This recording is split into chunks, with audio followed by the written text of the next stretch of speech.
All right, well, very good. Well, I think we'll get started now. Thank you very much, sir. Appreciate it. Welcome everybody to this meeting of the Decision Research Council. Sorry about the delay. Welcome everybody who's online. I think we have over 30 people online today. We have a lot of material to go through, so without any pomp and circumstance, I'm going to call up our new Chief Scientific Officer, Dr. Neka Ipejika. Congratulations. Thank you much. Thanks for the pronunciation, should say that. Who is going to talk to us a little bit about herself and her preliminary thoughts about Ochsner.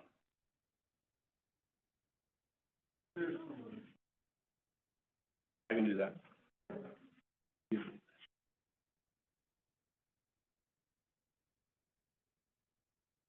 Yeah, okay. Yeah, sorry.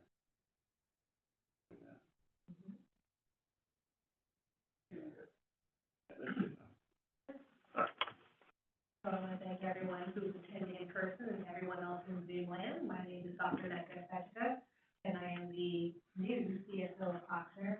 I've met a few people in the room, and I'm looking forward to meeting everyone during my first 100 days here.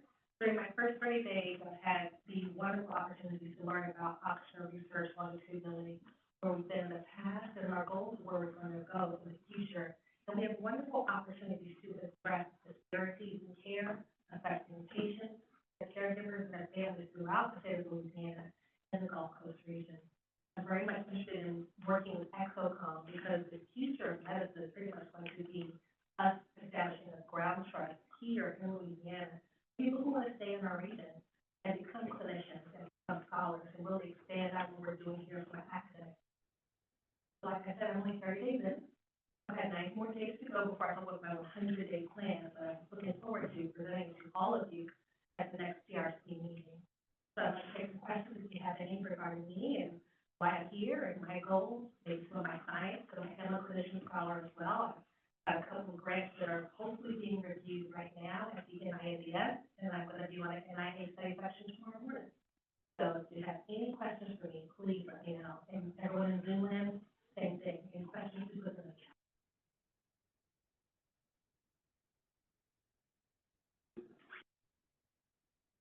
While you're talking to people, I can work.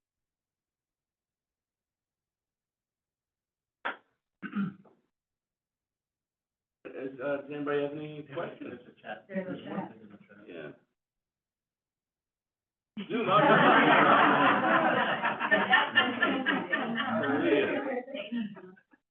Nice. Sure, see a question. Hi, how you doing? Derek Jones. Welcome. What's your research? What are you researching right now? I'm looking at the effect of biomarkers to inform the timing of post-stroke rehabilitation during the acute stroke interval. So a study came out recently that showed that cerebral autoregulation is actually being evaluated and is determining outcomes during the angio suite. So you imagine someone has an acute ischemic stroke, the goal is to have them lay their head of bed flat. Well, a study called the Zodiac trial came out this year to show that if the head of bed just at 30 degrees, we're likely to have neurologic deterioration up to 7 days out. You can possibly imagine these patients who are being mobilized early in the ICU may have the same cerebral autoregulation deficit. So my work will be looking at not just serum biomarkers, but optical biomarkers in the eye to determine whether cerebral autoregulation is impaired. That's a part of my R6-R33. So I was one of those researchers who at night was collecting samples in the angio suite, befriending neurosurgeons as well as vascularologists and neurocritical care to get serum samples at hospital admission, 12, 24, 72 hours, and looking at the trend of biomarker expression. We did machine learning over 1,500 biomarkers and found that certain biomarkers that are expressed at hospital admission versus at 90 days differentiate. There's some heterogeneity in our findings. I'm looking forward to exploring them, hopefully if I get funded over the next 5 years. I bet you're going to get funded if you talk like that. Any questions about my science? I have my own lab. I have the most gregarious and most fundamentally sound, and I'm fully biased, PGY4, who's won 2 gold awards, so the International Stroke Conference, who won the highest ranked abstract in the United States this year and last year out of my lab. So I just try to keep him wrangled and just keep him out and working hard, before the scientific sessions to present our research in Chicago in the 50 weeks, and then we already have our ISC abstracts lined up for 2025. So I pretty much present at National Stroke Conference every year since I was a resident. So about 2007 I attended, and now we're finally winning the big award. So it's a testament to sticking with it over decades of time and being consistent and really working hard at it. I really love being a researcher. I absolutely adore being a clinician. My research is informed by my clinical care and spending time with my patients, and so my goal is to continue to do that here at Ochsner faculty. Very much. Clinical background again? I'm a human eye doctor who did a vascular neurology fellowship. I don't exist. So my mentor only trained one of me since 1970. All right. Okay, looking forward to meeting everyone. You mentioned about your goals, so what? My goals for my science? I said I needed to meet everyone first. I can't have a long-term goal. I'm truly a believer in gathering data, hearing from everyone's perspective before I come up with a goal for all of you. I haven't met enough people. I think it's important to kind of have that level of being quiet and being an observer before you kind of put your plan onto people. So I'm still in my observational period.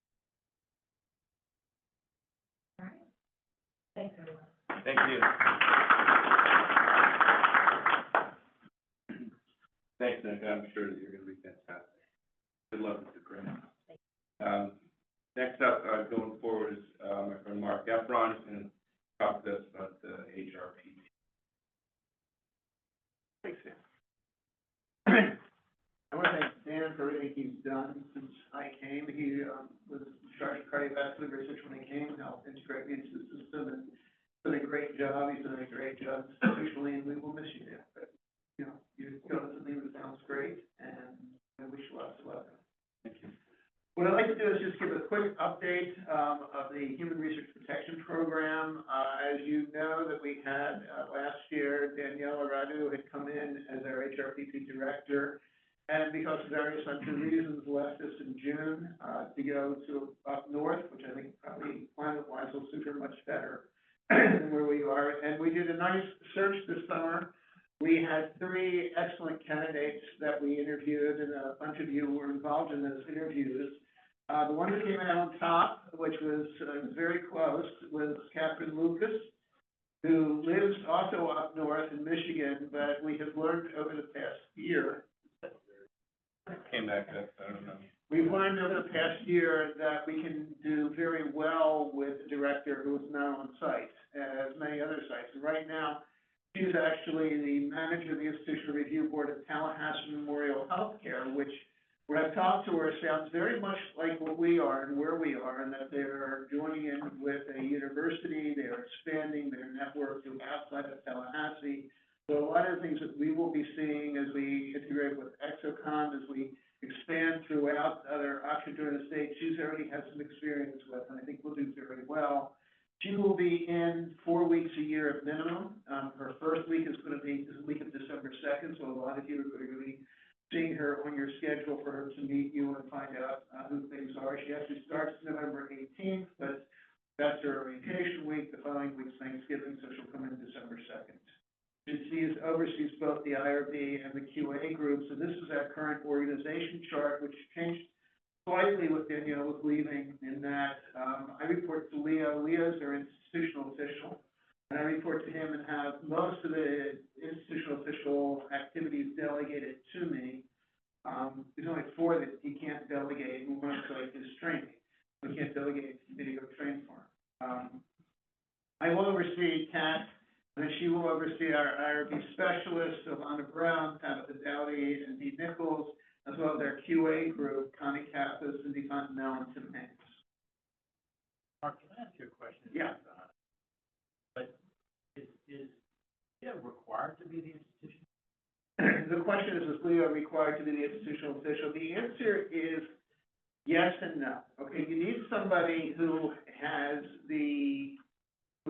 that high in administration to do that, to be the administration official. Doesn't have to be the chief academic officer, no, but that's usually who it is. The job of the chief of the IO is to protect the institution from any research malfeasance and to make sure things are run right. So as the IO, Leo can, if somebody believes that a protocol was passed by the IRB that shouldn't have been, they can actually pump that up to Leo, and he can make a decision whether or not it should continue going on or it should be stopped.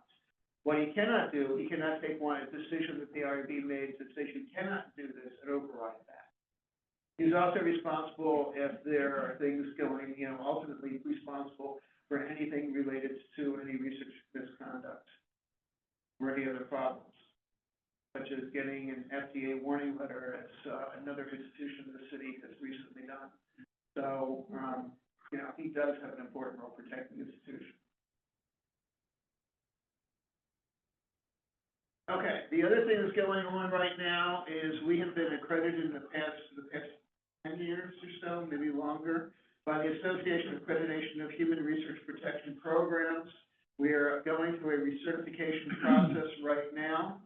The HRP, or AHARP as we call it, promotes high-quality research through accreditation process that helps organizations worldwide strengthen their research protection programs, and they do practically all the major institutions in the country. We were last recertified in 2020, and the recertification's every 5 years. I don't know how well this shows up, but this is the process. Is first we do a self-assessment and put together an application, which is the first step. We submitted that application, we've got feedback from it, and there's additional things we need to submit that we've done as well. And then there is the site visit evaluation, which will be coming up October 30th and 31st.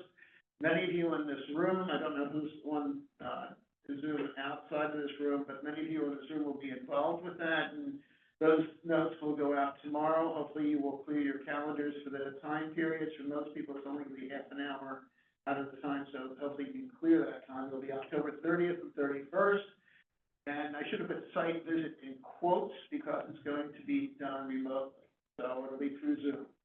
So you just need to either have your phone or your computer with you, and you can do this. So hopefully you'll be able to make time to do that.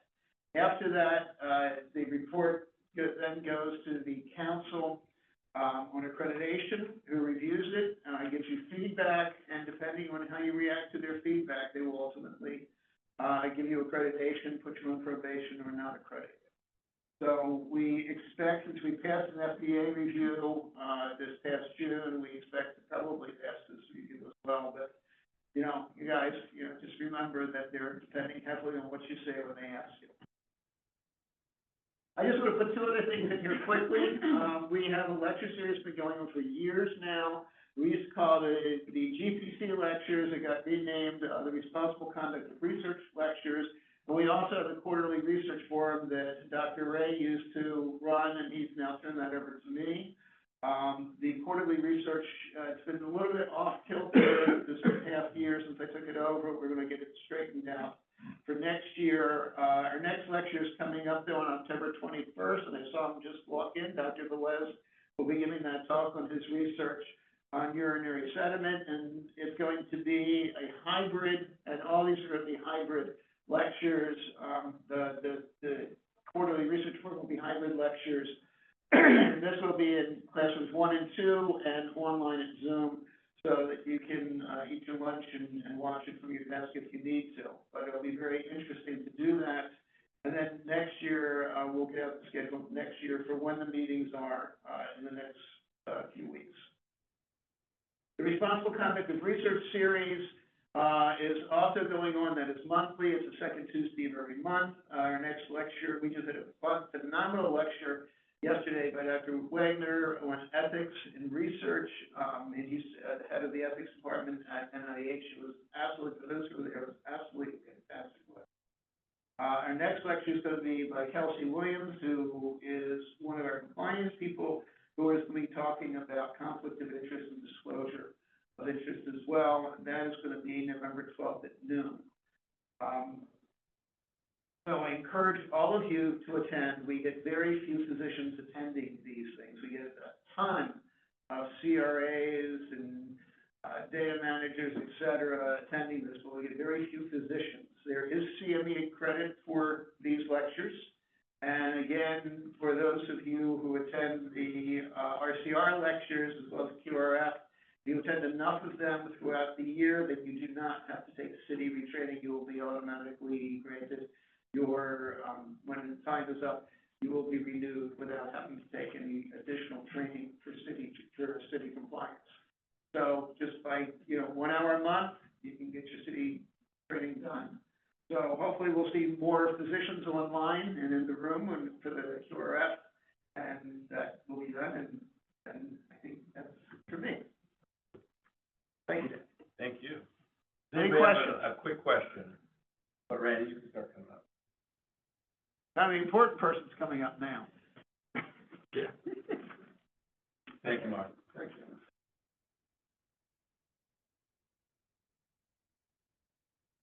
I don't like how it shows up like. All right, I want to give a goes blank one. Yeah, it's what just changed the Slide, yeah. slide. All right, so I want to give an update on where we are financially in research, and more importantly, where we end up. Done a initial look at where we are for a residual fund calculation. It's not complete yet, but it will give a little bit of direction on where we are currently. I want to focus on the right-hand side of the slide there, looking at our year-to-date results through August. And you can see that we are off plan in revenue by $3.4 million, and we're off even prior year by $1.2 million of where we were last year on the revenue side. When you look at the net, we did pick up a little bit of operating expense. We're less expensive by $800,000, and then income from operations, when you roll it all together, we're off by $2.5 million in research alone this year. And I can break that down a little bit for you for what is causing a lot of this variance. And if you look at our trial revenue, I broke it down between the trial revenue and grant revenue. And you can see that the dotted trend line is going in the wrong direction. We're trending downward. We're also not where we need to be as far as our prior year. The orange line is our budget, and the gray line is the overall last year. So we're trending behind, and what this is doing is our trial revenue, which is our most profitable revenue, is down year over year.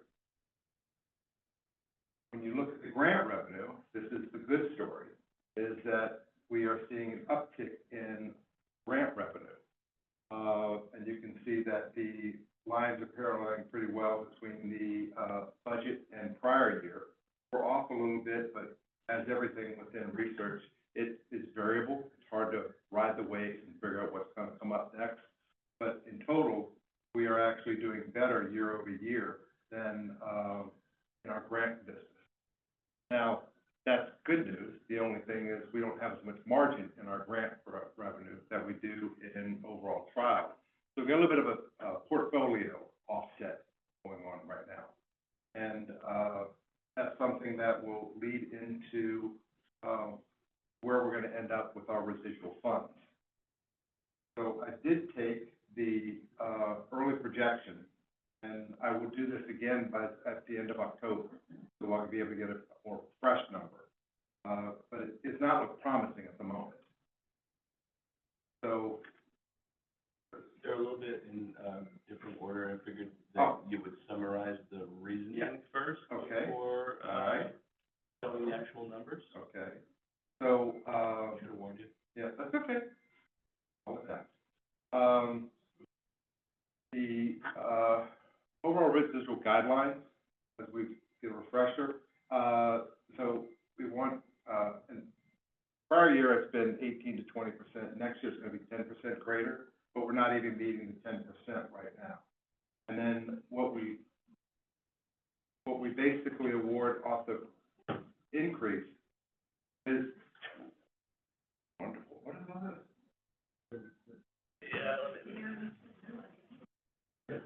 I got it. Okay, it's not actually you. Oh, okay. All right, situation. That's okay. So anyway, we take 40% of the improvement, and we take take 40% of improvement, and then we allocate that based on, three base criteria. Thank you. Those criteria are the first 20% goes towards those COEs that have a profitable profit margin. The second criteria is 40% goes towards the even allocation to all COEs, so everybody gets a piece of the pie. And then the third is those that have an improvement year over year. And improvement means that if you're negative and you are less negative, then you get a piece of that. So it's that we're all getting better, and that we will then allocate all of that accordingly. I'll show you how that works in a second. Use of residual funds, this is left up to the departments. We do not manage it. We leave that to every COE to manage.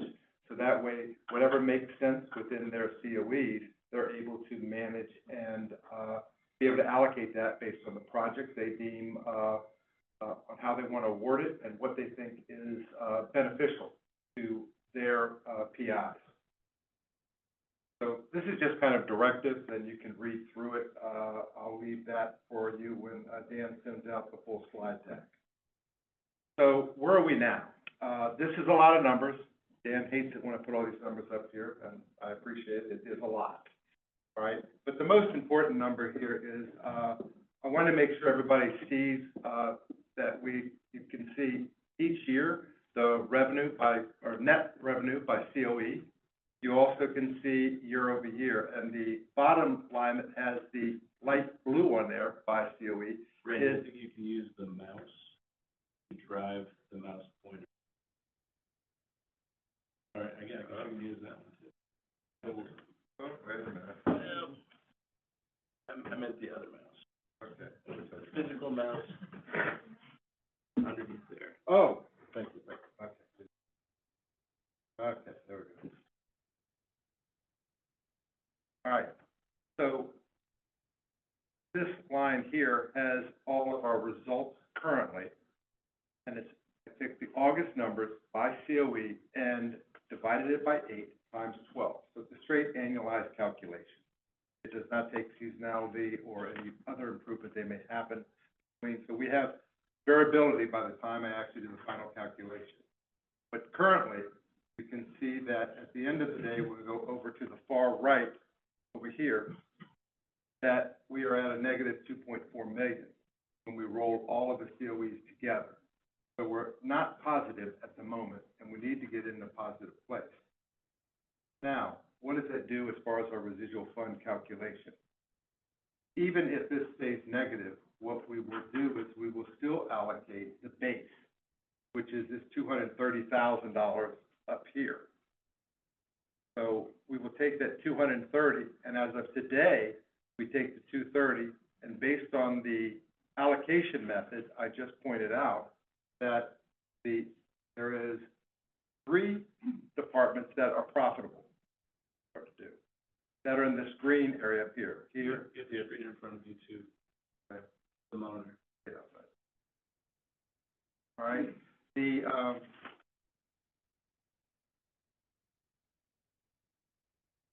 So there's 3 profitable COEs. Total improvement, right, comes down to the total improvement of 928,000. You divide each one of these COEs by the 900 total, and that's the amount they get of the 20% allocation. So in this case here, the oncology will get an extra 31,000. We'll have about 6,000 go to cardiology, and about 8,000 over here going to orthopedics. And the total, which is 20% of the 230, is your 40,000. The next line, which is the allocation to all, because we are a group practice and everybody should get something that's 40% of the 240, 230, which is 92,000, is then spread evenly across all the COEs. The last number, which is the contribution to improvement, we only have one department that actually has improvement, and that is actually pediatrics. So they would get all of that allocation based on where we are today.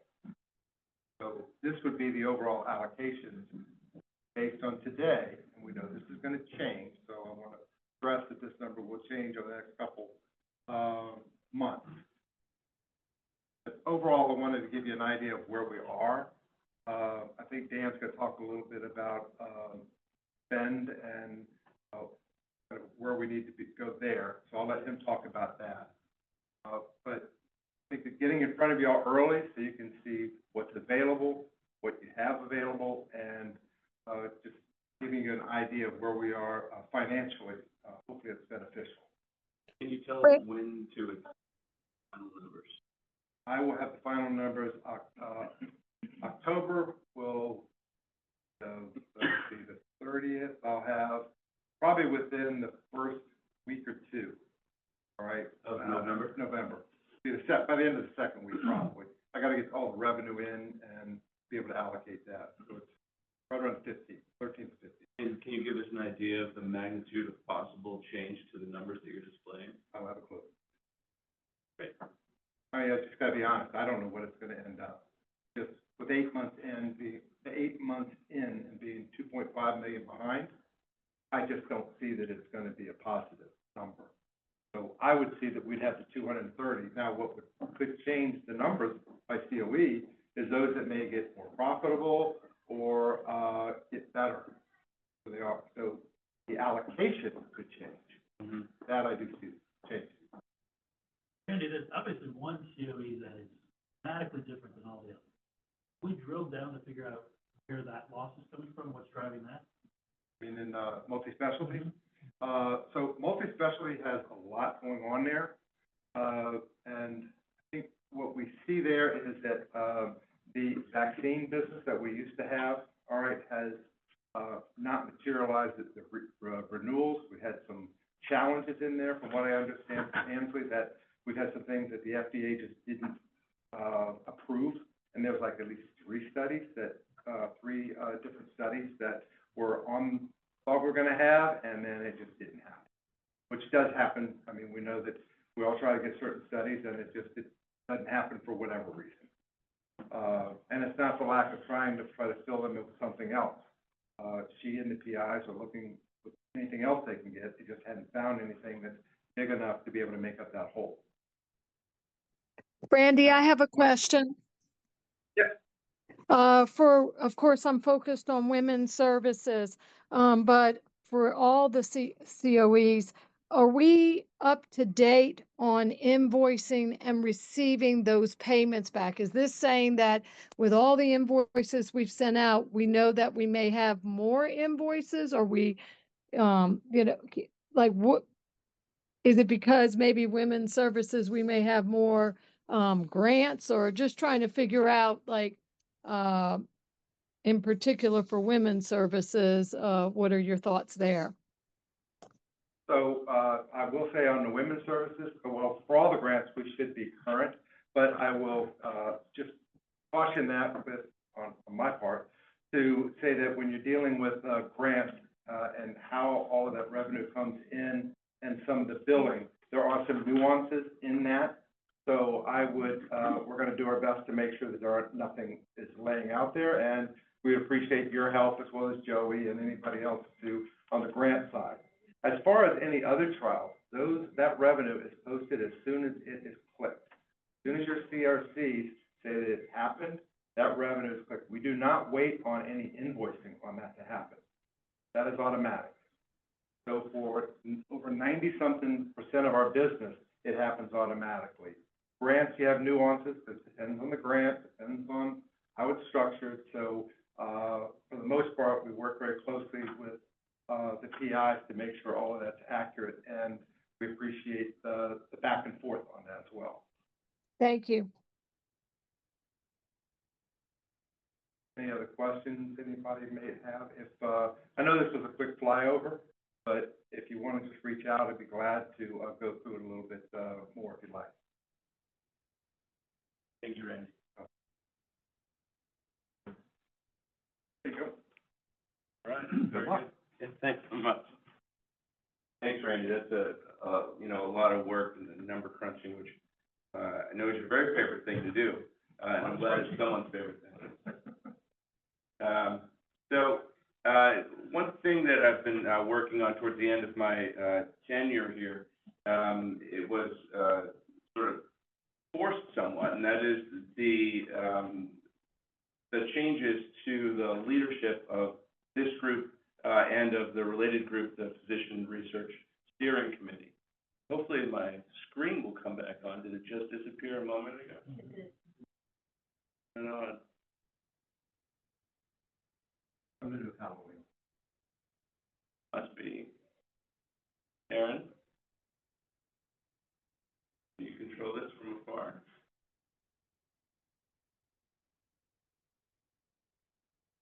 Maybe it doesn't.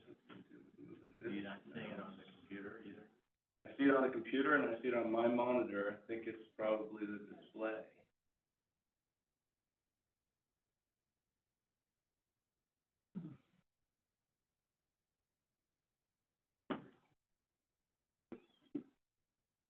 Superior technology. Maybe so, although we no longer have a, AV person that resides within cardiology, so that technology is way back. So, I mean, I guess I can just talk until this shows up again. And it's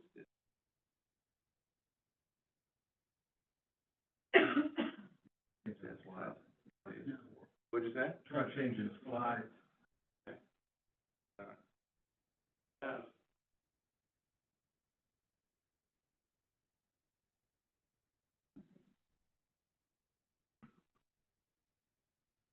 I guess maybe I'll just try going from the laptop only. Maybe that'll make it display. And then I just need to need to swap the things. I hope this doesn't kill it for. All right. Well, I hope that doesn't kill it for the people who are on Zoom. In any case, as you folks know, that there is a Physician Research Steering Committee, which is a smaller subset of the Physician Research Council, which is made up of over 150 docs, some of whom are online with us, some of whom are in the room. Thank you very much. And a smaller subset of this group, the PRSC, the Physician Research Steering Committee, is meant to be a nimble, smaller group that can respond to pressures or questions and can help to make policy in a fast way going forward. The problem, though, that Joey and Leo recognized was that there was significant overlap of the roles of the PRSC and the dyad group, which was the dyad group was the dyad of the physician medical research director of each COE and his or her executive partner. So, for example, for me, it was Nicole, and for various other people, it was various other executive partners. And so the change that was decided upon by Joey and Leo was to merge the dyad group and the PRSC, and that, of course, required an update to the PRSC bylaws. So I just want to summarize all that for you so as to be completely clear about this so that you folks know how all of the changes that happened. So previously, the composition was 6 to 15 elected members. That turned out to be 15, so we maximized that all the time. And the terms were for 2 to 6 years with no clear delineation of when rotation on or off would happen. But the idea was for planned obsolescence of each of the members, such that there was some turnover over time. The changes changed the PRSC composition to include a chair, a vice CSO, that's Joey, the COE directors, so all 7 COE directors are automatic standing members of the PRSC, and that wasn't previously the case. The director of Ochsner, that's Ebony Price Haywood, and 10 to 11 elected at-large members. And the reason I say 10 to 11 is that the change that was made by the PRSC in the bylaws was in response to the concern that there were so many standing members that were being brought in. And the concern was, or the idea was that we wanted to make sure that the number of elected members was at least a little bit more, at least one more than the standing members. So depending on whether the chair or the vice CSO, I suppose, is also a director of a COE, that determines how many at-large members there needed to be. So when I show you, how we have elected the group, you'll know how many, why there was X number, et cetera. And the terms are now much more defined. The appointed members get to stay for infinity years, and the at-large members are 3 years, and then they can get reelected for 3 more years after that. They can get elected for 3 more years after that, after which they're expected to at least take 1 year off before running again, if they decide. In addition, invited to the meeting, and these are not voting members, but rather going to be invited to the meetings, are all the people that you're listed here. Of course, the vacant one would have been me if I were staying beyond November, but next year will be the immediate past PRC chair. I won't go through all the others, but they all make sense to be in that room at that time. So how do we go about doing it? Well, there was the current composition, or the previous composition, is the people listed there. We liked Bridget so much, we listed her twice, apparently. And rotating off are the ones in bold that you see down at the bottom. So Drs. Bardot, Longo, Matrana, and Zweifler. And as we do every 2 years, because the position of PRC and PRSC chair lasts 2 years, we ran an election for the next PRC chair. I'm happy to report that it was Dr. Mark Matrana, who's here with us. So congratulations, Mark, on taking that role, or condolences. Yeah, thank you. Yeah, all the same. Yep. And another change that has occurred is that Salim Krim will take over for me as Director of Research for Cardiology. So those are the standing members. There are residual at-large members that still have time in their term. And then we had, because we have 10 standing members, we had to have 11 total at-large members, leaving us with the yellow block that you see there, so 5 more members. As you know, I put out a call for nominations, and luckily we got 5 nominations. And here they are. So congratulations to all these new members of the PRSC as well. They'll begin their first, potentially their only, if they decide not to run again, 3-year term as members of the PRSC. And together we have that same ex officio group. Does all that make sense? I just wanted to make sure that it was all as crystal as it could be. Doesn't look very nimble. Doesn't look very nimble. That is a concern, isn't it? So the concern about nimbleness is a fair one, and I think it could become more nimble at Joey's discretion, because he can call like a physician-only meeting or a subset meeting of this, or Mark's discretion as well, same thing. So they're going to work together. They will sort of be co-chairs of this group, and yet to define exactly how they're going to divide up the labor between those two people. So very good point, and that is a challenge that I'm going to leave you with. No, I mean, just speaking from, being appointed, one of the beauties of previous setup was really represented internally driven activity. Originally, that whole group was set up kind of in response to the need for physicians to have their independent voice to speak to the institutional leadership. So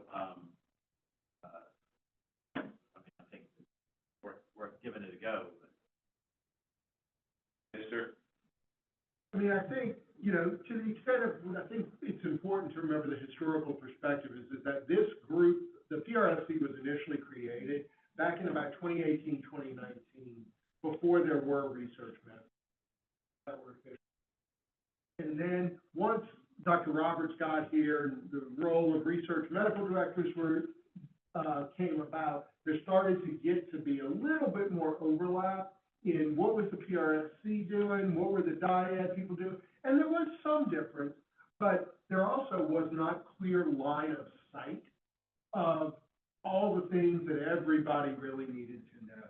And so that's why when Leo and I talked about it this summer, we felt like, again, with Nick and Nicole, felt like we needed to try to figure out a way to get the groups really working together. I think one of the other key things that we recognize is we've got to have a regular rhythm to these meetings with clear goals, clear agenda items of what are we actively working on. We had for a while, we had clear things that were getting worked on, and life happened. COVID happened, hurricanes happened, and the rhythm broke. So I think, you know, that's going to be our goal, is to get that rhythm going again. And I think, you know, Mark and I will work with everyone towards making that happen and really identify what are going to be the priorities that the group will help steer and bring back to this bigger group and engage and continue to engage this bigger group. I think that's a very reasonable next step. So with that, I wanted to take a few moments during my last meeting as chair of PRC and PRSC to give a few recommendations that I have thought about, strategies from the clinician scientist perspective. I will call myself a clinician scientist, sort of am. So this is, you know, the set of priorities that Joey displayed to us at the last meeting. I won't read through them, but they're priorities that NECA and Leo and Joey and some others are going to really, you know, work on going forward. I wanted to touch on some other things, and there's a little bit of overlap, but some other things that are, I think, particularly important to docs who are on the front line doing the work, writing papers, etc. So a very important thing, I think, is that we need a larger mass of people who are actually performing research here in order to be able to sort of by, you know, Brownian motion, running into somebody in the hallway, say, hey, I've got this idea about such and such research.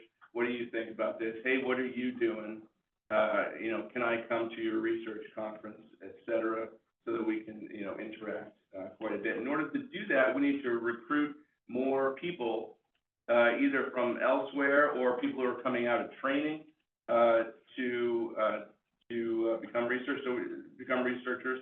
So we either need to grow them from within or attract them from without. Attracting them from without will require making it attractive for them to come over.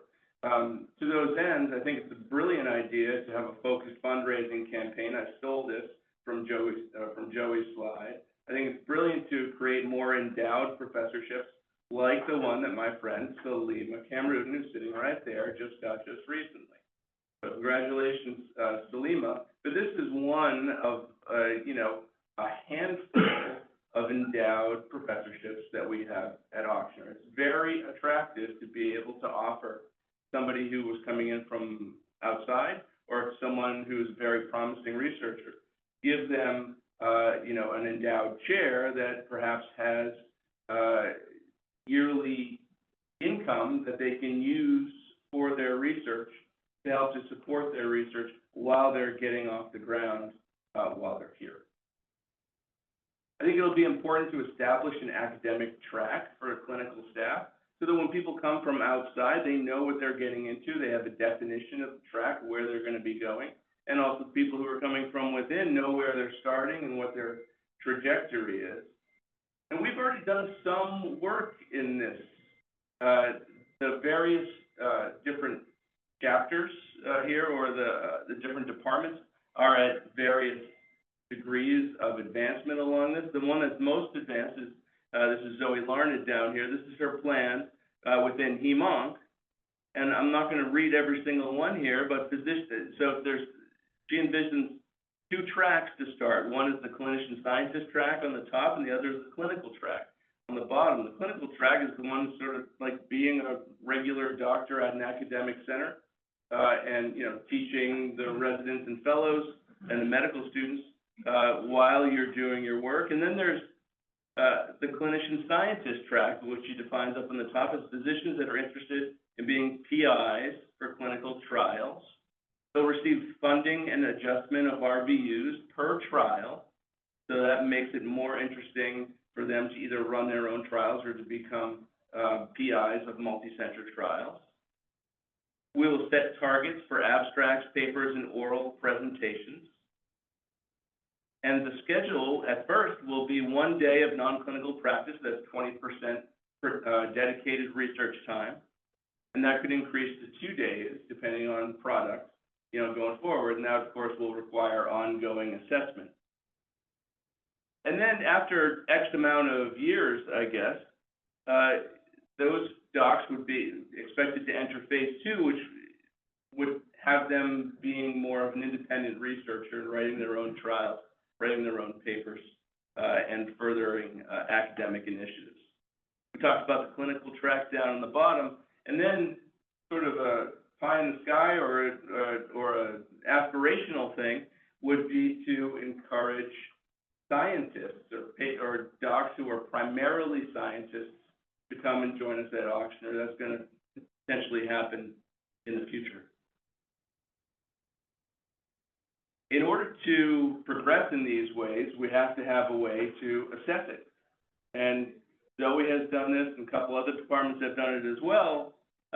With Zoe here has made this point system, whereby already she requires people in her department to produce a certain number of points. I think she says 10 points for everybody. And of course, that could be more points depending on what track you're in, whether you're the clinician educator or clinician scientist track. Neuro has done a similar thing with even more numbers. And this is very preliminary. This is us. This is cardiology that we've put this together, and I'm going to be meeting with my cardiovascular research board soon. And I would encourage all of the other centers of excellence to do sort of similar thing in preparation for, especially, in preparation for us becoming more academic as we go forward, especially with Exicom coming online. Randy showed us the residual funds information. Remember, these residual funds were changed in such a way such that, we want to promote people to use the money that we have laying around. It was previously, we had millions of dollars laying around that wasn't being used. And so the idea here was that it was going to get distributed to each of the COEs and used each year. Well, what we had in 2023 is an allocation of $385,000, but the amount that was actually used was far less than that. I think it says $210,000. So leaving unspent $176,000 that could have been spent on potentially productive research at Ochsner, and it just went away at on December 31st. This year might be even worse. So these are the numbers for this year. This is in 2024, allocated with $370,000 across all of the COEs. So far, at least through August, we've only spent about $30,000 of that. Now, this is not up to date, but there's still some time in order to spend some more money, and we're still doing so. But as it is right now, there is a lot of money still on the table. So I would encourage each of the centers of excellence to work hard, take the money that is then going to be given to them, on January 1st, and really put the rubber to the road such that it gets spent in 2005. I think the one thing that we've discovered is that it's very hard to go from 0 to 60, in terms of a project. We've got a really good project that is put together, it took a while to get the budget, went through all the different things, et cetera.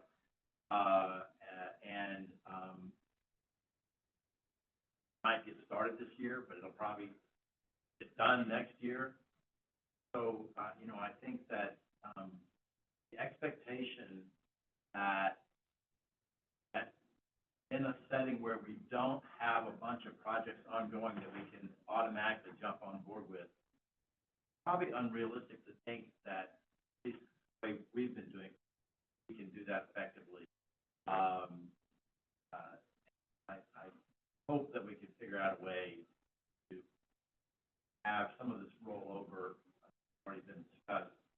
Because a lot of these projects are multi-year projects. Can't finish them in a year. And so, the fact that we've gotten money is fabulous. The mechanisms, I think. I agree with you on that. I'm wondering if, we've asked this question, a lot of different times, and I just don't understand the accounting of it. I wonder if there is some mega accountant that could, I know that Randy, you're really good, but I don't know, do we need a consultant to figure out a way around these things? There's no way around it. Can't get there from here. I wish there was, trust me, if there was, we would be doing it. I believe. Sorry to interrupt. A lot of us come from other institutions where the residual funds didn't go away after a year. There has to be some type of fund or account that can be set up to where this doesn't happen. Maybe we could ask other institutions that maintain their residual funds. Yeah, I was about to read your chat thing, so thank you for bringing it up in person. I'll be glad to talk to anybody you want me to talk to. We've had consultants come in, we have looked at it. It is just the strict accounting rules behind this. Now, other institutions may do something differently where they actually have access to other funds that they actually are keeping in there to make it whole. So there's other ways around that. We just don't have that right. Yeah. And I wanted to say, this has been discussed in the last meeting, certainly and you proposed, for example, in our department, you've got us started invest DVD fund, which is part of the residual fund. These projects can be started this year, be paid for the end of the year, so that's great.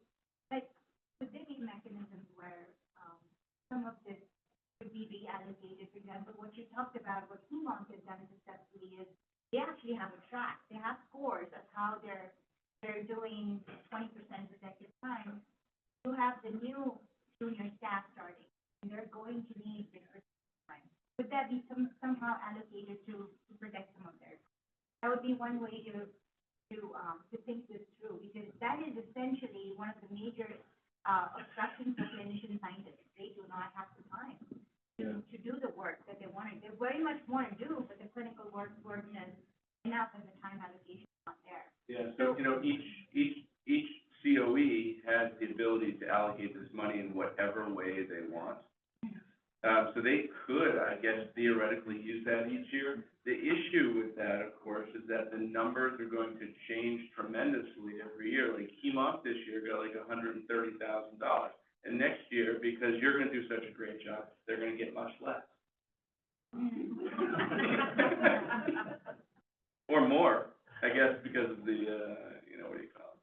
But just the way HEMONC has a system, there could be something in the bylaws or our rule score, or this is how it's going to be allocated on these principles. We're going to look at this. Yeah, it's super important. That's going to be a real challenge for you going forward, which is why I brought this up today. Right.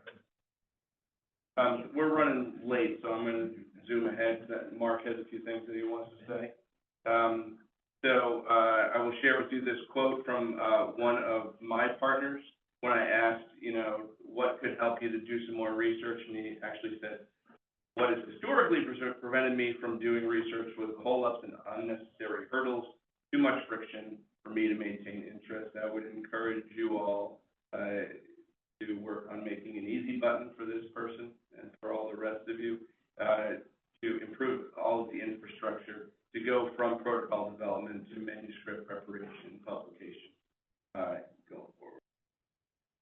I want to remind you that we do have the results of the Pulse survey that we repeated a little bit earlier this year. We didn't implement any of that because I've been dealing with moving the PRC around and making all of that happen. But remember that we do have answers to about 20 or so poignant questions, as well as free text information that Mark and the rest of you in the PRC are going to be pouring through in order to help to improve things.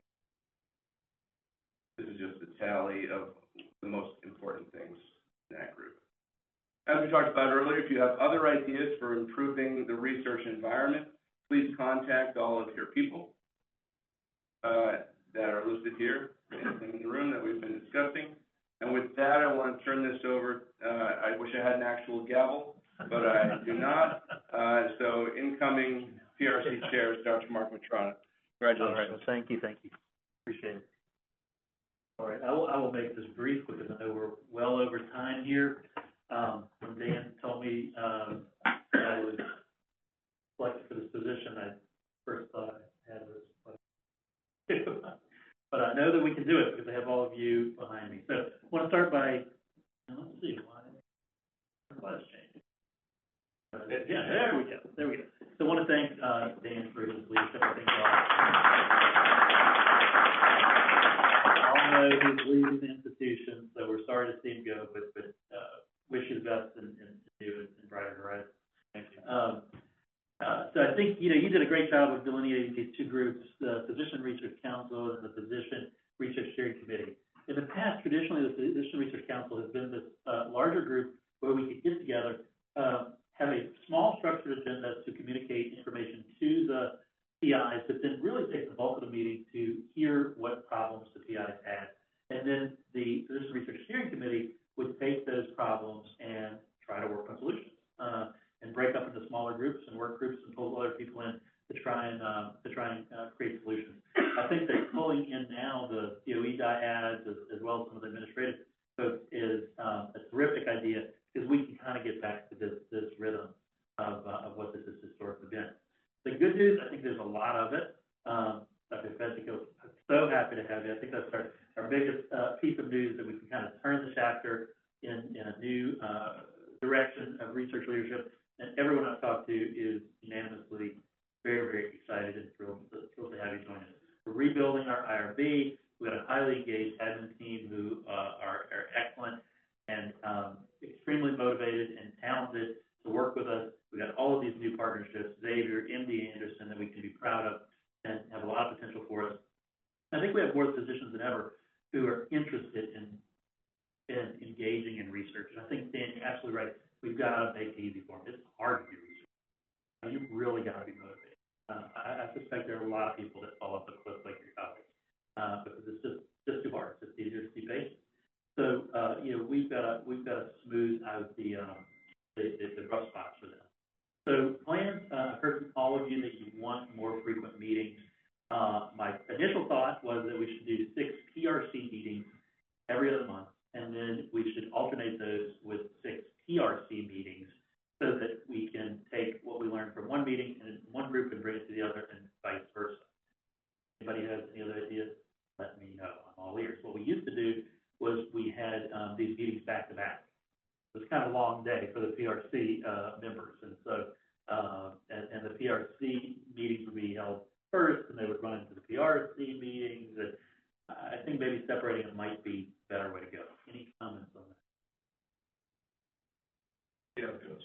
See how it goes. Okay. No objections. We'll do it. I really want to reach out to all the investigators across the system and encourage them to engage, get involved. We don't even have an accurate list of all the PIs and sub-ICs. And so Nicole is helping me and Dana to work on that, to just get a list of all of the folks who are actually engaged in research so we can invite them to this meeting. And then one thing I think is extremely important is we are gonna reach out to the frontline staff to get their insight and opinion, especially the ones who have been here a long time.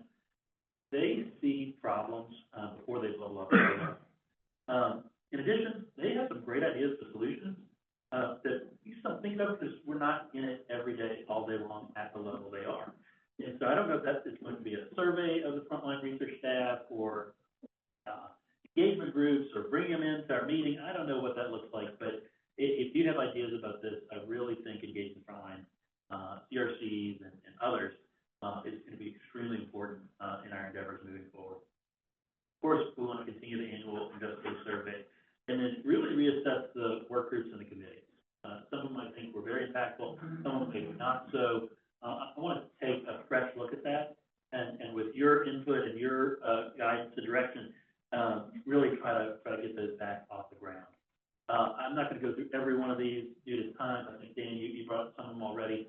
But, you know, the issues that you guys and the PIs have told me, have heard already, we've heard from the survey, you know, optimizing research finance, I think is really important. Working on that residual fund model.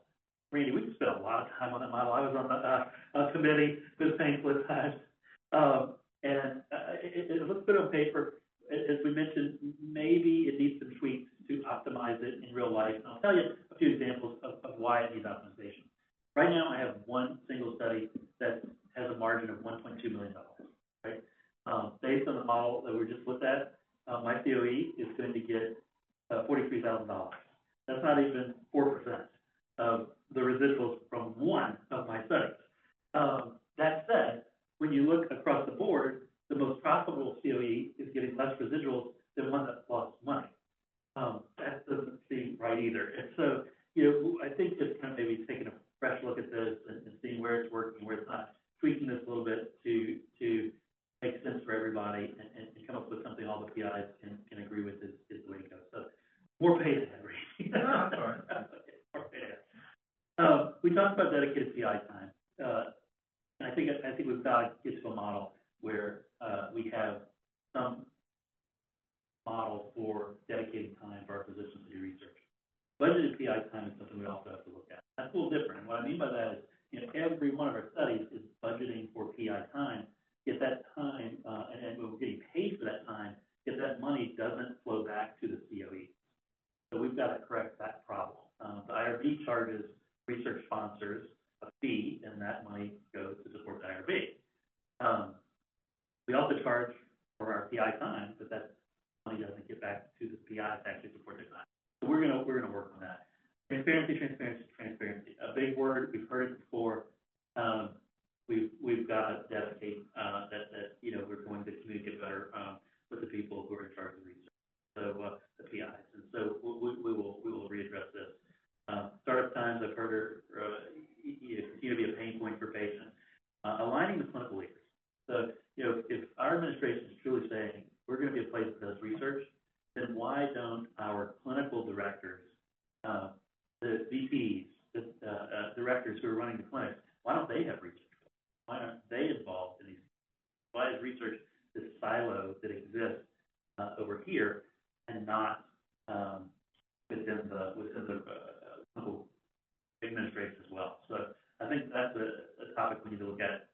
Increasing CME funds, rebuilding the IRB, staffing shortages, grants office, mentoring, onboarding, that's something we've heard, compliance struggles, and really kind of looking at a bigger institutional vision and where we want to go with it.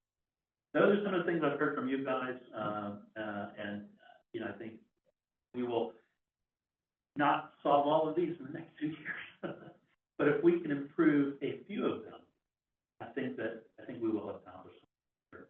And so to that end, my last slide here is I want everybody on the Zoom today, and all of you here today, and because of time, I'm not going to call on you guys, I'm not going to ask you to reach out, but to think about the one thing. If you could wave a magic wand and say there is one thing, research at Ochsner, that I would focus on and improve, let me know that. Let me know what is the one thing, because that's the thing I really want to go on after. One thing is what I want. So please think about that. We will circle back around with regards to the next meeting, and we'll go from there. But thank you guys for putting your trust in me, and I hope that I can live up to it.